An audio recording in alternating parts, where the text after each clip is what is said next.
Баршаңызға сәлем. Бүгін сіздермен бірге өте керемет әрі дәмді панкейк рецептімен бөлісетін боламын. Ол үшін 1 стакан сүттің үстіне 1 штук жұмыртқамызды, 2 ас қасық сұйық майды құямыз. Венчикпен біркелкі масса болғанша араластырып, бір шетке қойып қоямыз. Енді бөлек ыдыста құрғақ ингредиенттерді араластырамыз. Ұнымызды електен өткіземіз. Үстіне қант саламыз. Ас содасын 1 шай қасық разрыхитель және де шым-шым тұзды салып араластырамыз да дайындап қойған сұйық массамыздың үстіне осы құрғақ ингредиенттерімізді салып араластырамыз. Біркелкі қоймалжың масса шыққанша жақсылап венчиктейміз. Мінекей осындай қоймалжың қою масса дайын болады.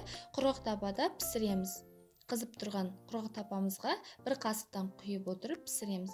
Бетіне осындай тесіктер пайда болған кезде уже келесі бетіне аударуға дайын деген сөз. Мінекей аударамыз, 2 бетін қызартып пісіреміз.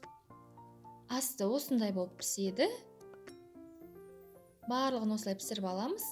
Мінекей панкейктер дайын болды. Міндетті түрде әзірлеп көріңіздер. Таңғы асқа керемет ас, өте жұп-жұмсақ, дәмді болып піседі.